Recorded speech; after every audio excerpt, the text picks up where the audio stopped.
a divorce is on the card for 2025 or 2026. This marriage is in the celebrity death pool. I was seen hugging them goodbye, and Harry saw this and went completely ballistic. I can confirm breaking news that is entirely true. You're doing the Lord's work, Piers. Breaking right now, Piers Morgan has just confirmed what I first told you last April. His relationship with Princess Eugenie has now destroyed her relationship with Prince Harry and Meghan Markle. That is how thin-skinned the Sussex losers really are. Lots to get into today because Maureen Callahan of the Daily Mail has also predicted divorce for the couple within 1 or 2 years.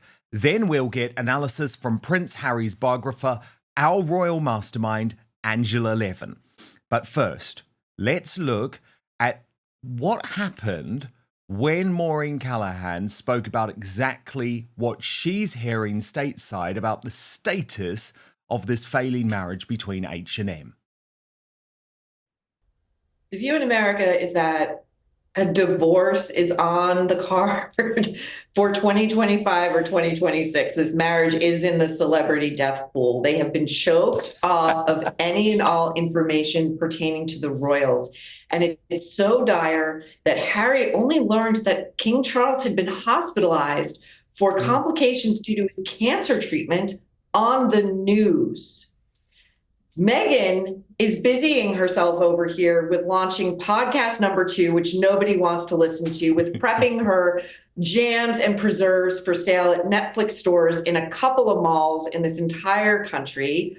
She has she's hawking her wedding makeup, her 8-year-old wedding makeup on her website with affiliate links so she can get a cut. You know, this is where her mind is at, while Harry's father is in the fight of his life, while his brother, as we know from Jason Nauf, had the worst year of his life, absolutely brutal, with the dual cancer diagnosis. So, Angela Levin, I'm going to come to this Piers Eugenie fallout in just one moment. But first, what do you make of Maureen Callahan saying the word in America is there could be a divorce this year or next? Well, I actually thought it would be after 2 years, so I've got that wrong very late. But I think she'll wait until she's got everything going with all her cookery and all that, and non-cookery. And I think that she will still need him as a voice, or for 2 minutes, as he did, and the 8th thing for her cooking thing. And so she wanted just to have someone say, "You're wonderful." And he will say it, of course, 100,000 times. So she does need him still a bit. And I think people are more interested in the rod than they are in her. But he's obviously crumbling altogether, and she doesn't really want that. I mean, when we knew what was happening and the argument, and she was sort of in the garden with the dog and having a nice cup of tea. So she's not trying to show that she's worried. She's trying to show I couldn't care less. So I think it could happen any time. It's just not worked throughout. And I think it would be to her decision whether he goes or not. But it's hugely complicated because what happens to the 2 children? Where does Harry we've seen that because he wasn't even told about his father's difficult moment, what they call it, bump in the road, about his problems, that he's, it's very, very difficult to know what's going to happen because they really don't want him in the UK. So it seems also that his friends aren't after him because he's been so bad about the royal family. So I don't think you never say that. It depends what happens, doesn't it? Lots of things can happen. Indeed. Well, Angela, I think that's funny. You gave it 2 years. Do you know what?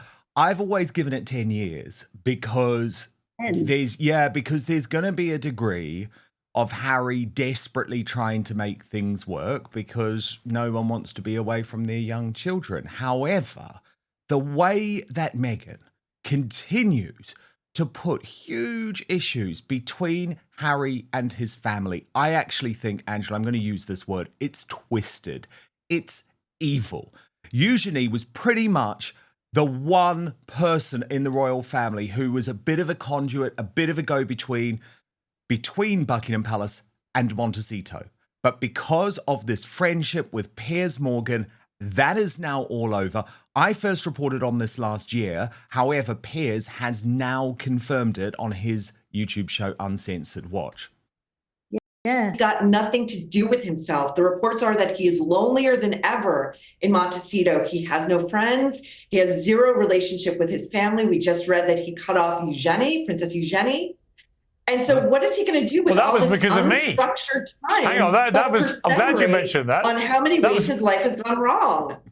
Well, that was because of me, actually, the Eugenie thing, because she was having lunch with me and a group of people in a pub in London, and I was seen hugging them goodbye, and Harry saw this and went completely ballistic. I can confirm breaking news, that is entirely true. You're doing the Lord's work, Piers. Sorry? Yeah, so it's extremely grim, and it seems that he is isolating himself further and further. And Meghan can do a cute little video over at Gwyneth's house, but if she thinks Gwyneth is really welcoming her into this contracting health and wellness space for women, she's even more delusional than we thought. So, Angela, confirmation there that Harry has now no contact whatsoever with the royal family, because Eugenie was like the last link.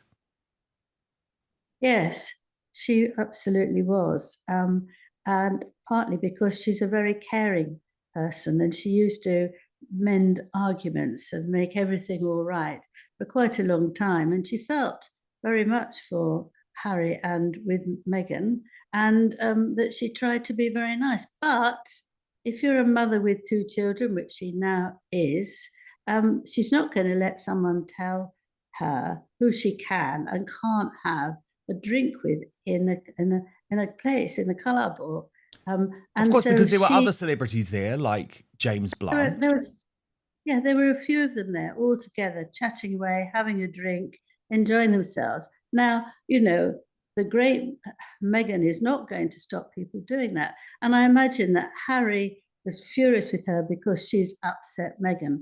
Meghan and Eugenie were friends really just a bit before Harry got to know Meghan. So, you know, she must have been absolutely blowing up that that Eugenie was actually seeing someone who she didn't want her to. Now, you know, this is an open world, isn't it? Up to a certain extent, she can't control her.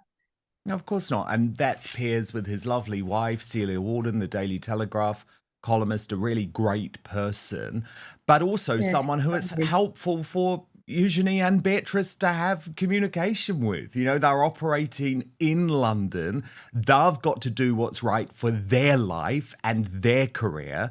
And I find it really disgusting, actually, that they would put Eugenie and Beatrice under that type of pressure when they had done their best. And remember, it's pretty much been defending the indefensible within the royal family. And after that Oprah Winfrey interview, I remember speaking to friends of Beatrice and Eugenie at the time, Angela, and they said they were equally disgusted, thought it was terrible what Harry and Meghan did with that interview. But obviously they're forgiving souls, as you say, they're kind. They wanted to find a way to try and bring the family back together. But that will not happen now, because this reporting from The Sun over the weekend, Angela, is just devastating in terms of the fact that Harry hasn't spoken to anyone in the family for months, was not informed of the announcement that Charles was in hospital because he could not be trusted not to leak it. This is now total isolation. Do you know why they've said they didn't tell him? Apparently, I don't know if this was an excuse or true, that from the palace, that because he lives so far away, they didn't want to really worry him, so that he felt he would have to come because it's only a minor event. And actually, now that the king is working already today, you can choose which one you liked. But I think that was probably done because they don't want him, the king, disturbed by Harry shouting or saying something wrong or making Yeah, him. I mean, the thing is, Angela, I just don't buy it. Look, the palace are probably trying to protect his feelings. The reality is they don't trust Harry and Meghan for very good reason, given the way that they parrot things immediately to the American media. Why on earth should they trust them? Why does he have a right to know, given the way that he's treated Charles and Camilla, by the way? And I just want to make a point about Camilla here as well, Angela, because you know the fury that Harry feels at Eugenie for going to this drinks event with Piers Morgan, these private drinks with Piers Morgan, where they were not in public, by the way, they just happened to be packed, which is the only reason Harry knew. Can you imagine how furious he was about the fact that Camilla went for a lunch at Fortnum and Mason's, not only attended by Piers Morgan, but Jeremy Clarkson too? So clearly, yes. they've cut contact with the Queen as well. Those two are people that Meghan and Harry can't stand because they've been rude about Meghan. And Queen Camilla absolutely won't take any notice of that. She'll see people and do exactly what she likes. She wouldn't not see people because Harry or Meghan didn't like it. No. And why should she not, Angela? Why should she not? Meanwhile, the scandal involving the Centre Bali charity, which has seen Prince Harry accused of racism, harassment, and being part of a cover-up, has just got worse overnight, Angela.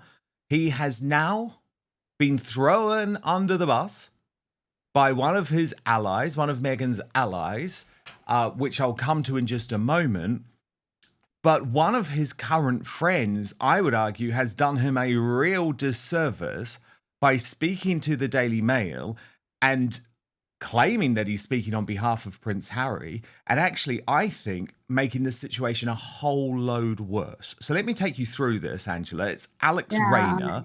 He is an old Etonian school friend of the Prince who went to the North Pole with him in 2012. And he has told the Daily Mail today, and these are his words, Angela, this is him being quoted, H is very happy for me to speak for him about how he feels about this awful situation. He is just beyond heartbroken and flabbergasted that the charity he founded as a teenager has been taken hostage by the chair.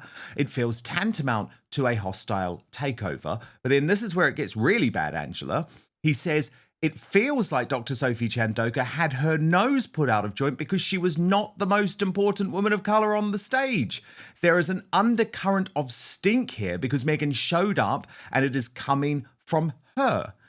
Yet Alex Rayner said the chair should never have let that narrative take hold, that Meghan had caused an issue. If that narrative did take hold, then I would argue it is down to the chair to put it right. They could have issued a statement and put a stop to it, but they did not. Why? Again, the whole thing smells, it feels planned, and I suspect that the whole thing could only have come from the chair herself.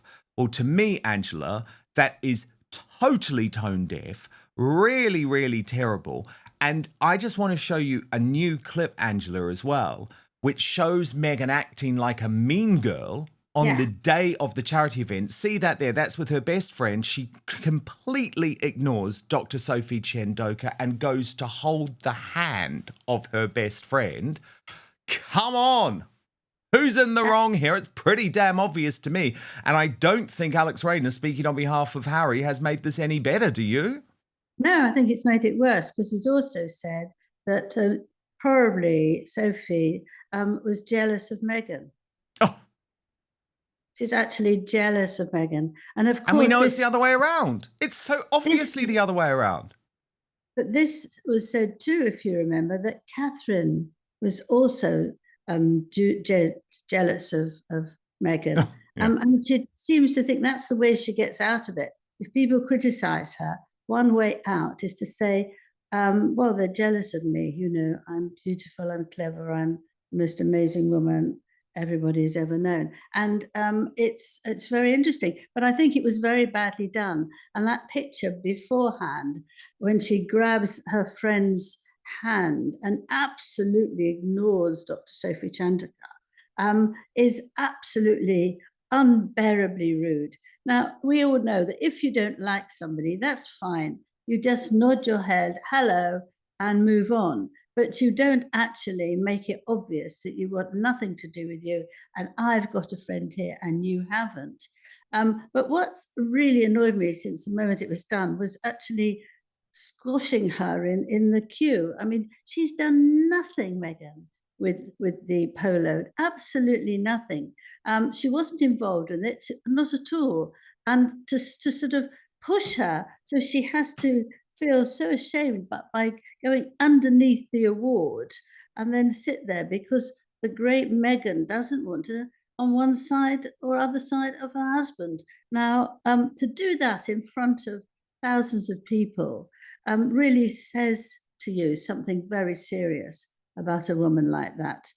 You know, and Dr. Sophie Chandoka, by the way, an incredibly accomplished woman, has never sought the limelight, Angela, like Meghan Markle. And I think it is just worth looking at exactly what happened on stage again. Just listen to this.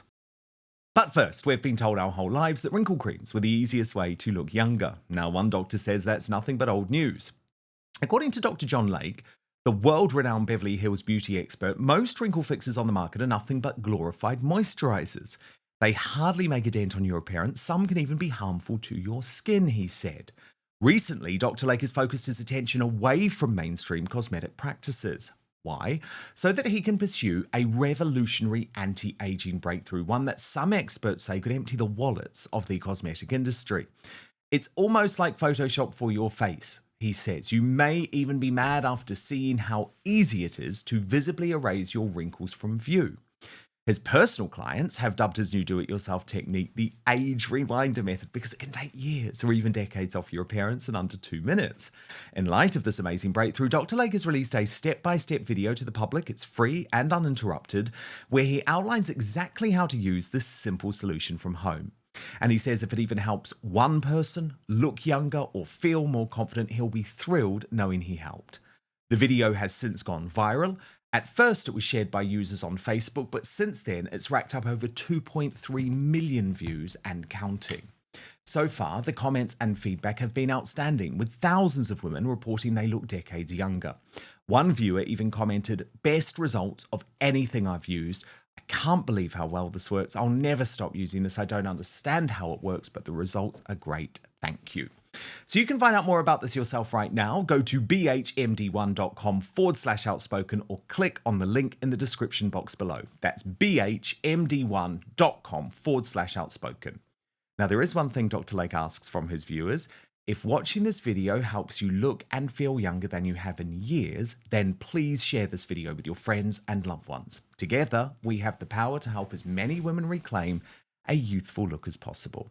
So go watch the video at bhmd1.com/outspoken right now, or just click on the link in the description box below. But now, back to the show. Thank you very much, Andrew Tucker, for putting on such a great day here at Wootton Polo Club. Again, a big thank you to all those who provided horses.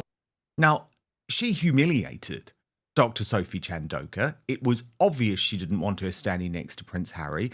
It was also completely unnecessary, Angela. I mean, the mainstream media didn't pick up on this at the time, but we did. We spoke about it at the time because the behaviour was so poor. Now we've seen this clip of her ignoring Dr. Sophie Chandoka before she went up on stage. Why on earth should Dr. Sophie speak out to defend Meghan when Meghan was clearly in the wrong? Yes, but then to be told by Harry that you have to apologise and you have to tell a whole lot of press people that Meghan's delightful and she's wonderful and you have to clear the way for her.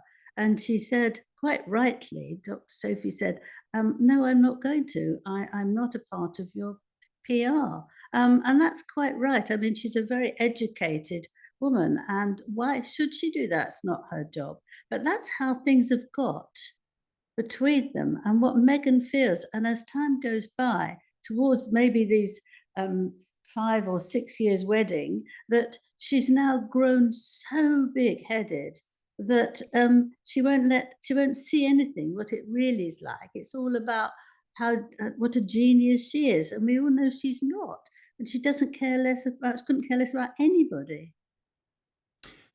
Indeed, and Angela Levin, the thing that you really need to think about this too is that it's not the first time and it won't be the last.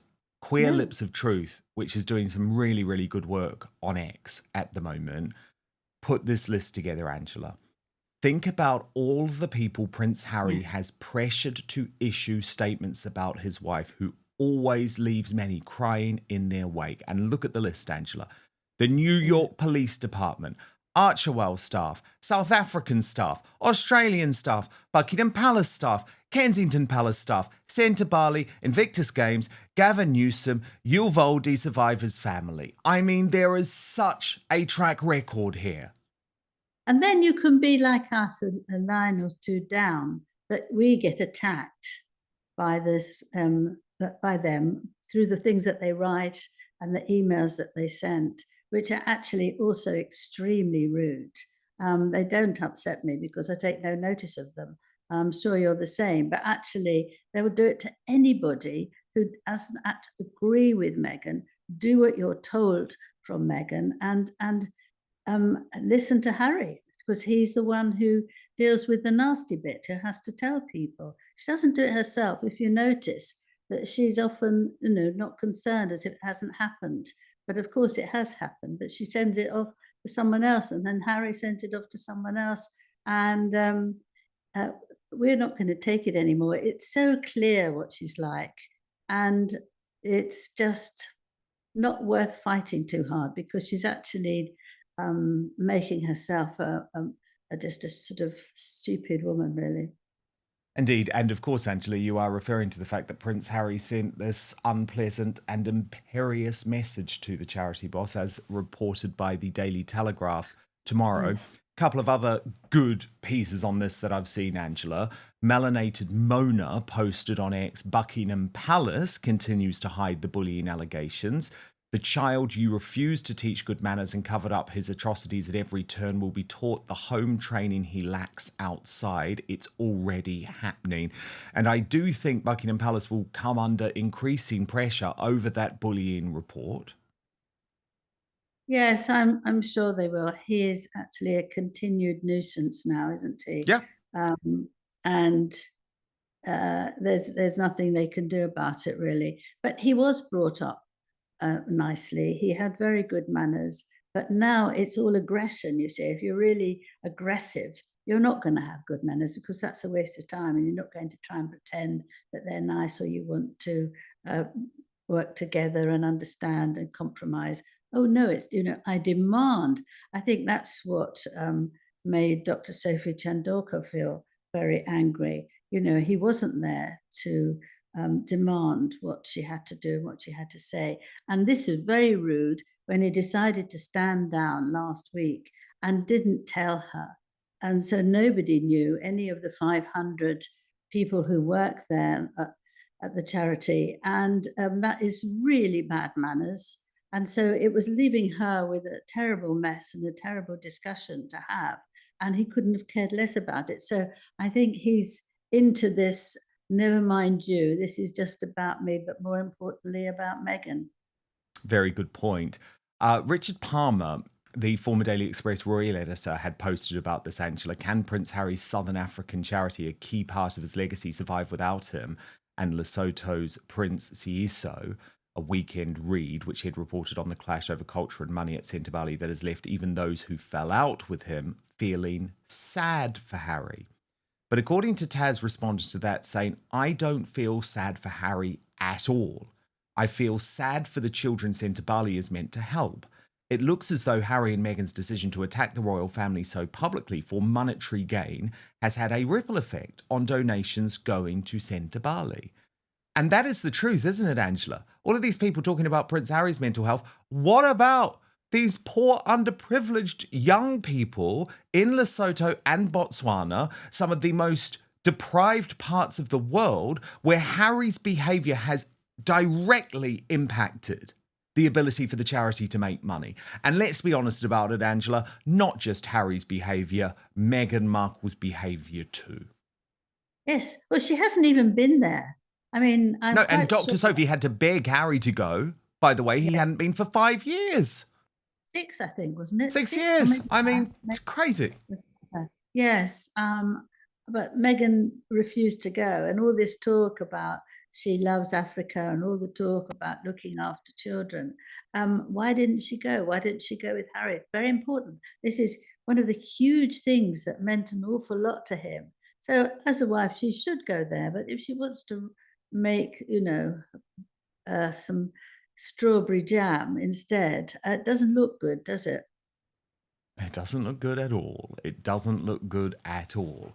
Speaking of not looking good at all, Angela, is Prince Andrew's accuser, Virginia Giuffre, and her reputation, which I've questioned for some time, about to be forever smashed. So let me take you through this, Angela. This is, of course, the woman who forced the Duke into this mega buck settlement because of the late Queen's advanced cancer. She has claimed in a shocking Instagram post that she was just days from death after a serious car accident in Australia. But Angela, the Western Australian police have said they received only one report of a minor crash between a school bus and a car about 12 miles north of Perth on the 24th of March. The collision was reported by the bus driver. The following day, a police spokeswoman said there were no reported injuries as a result of the crash. And it gets even more murky. A spokesperson for the East Metropolitan Health Service in Australia, which runs the Royal Perth Hospital, told the Australian Broadcasting Corporation that Ms. Giuffre was not at any of their facilities. A Western Australia Public Transport Authority spokesperson also told the ABC that they were unaware of any such bus crashes. And this matters because her credibility, especially when it comes to fake photos, is absolutely at the centre of Prince Andrew's destroyed reputation. Because you remember, people like Lady Victoria Harvey have been claiming that the picture of Virginia Giuffre and Prince Andrew has been faked for some time. Now, is that picture real as well? The picture of her covered in bruises. Speaking of Lady Victoria Harvey, she hasn't held back on this. She has mocked Virginia Giuffre as the, quote, queen of the fake photo. And in a and then as she went on, Angela, she said, how is this diagnosis from a car crash? Generally, when you're dying, you're not thinking about posting a selfie. And she also wrote karma over the picture. So, Angela, something is up here. Do you believe Virginia Giuffre? And has this potentially destroyed her credibility? Remembering that Prince Andrew has said that she has been lying for years. Yes, and he gave quite a lot of money, although he didn't admit any responsibility. He just did that to quieten it. But I think that it's very hard to do that, isn't it? If somebody's made such a silly mistake about this, if you're going to die in 4 days, quite rightly, I don't think you're going to take a photograph of yourself. And quite rightly, you'll be really in the most terrible state.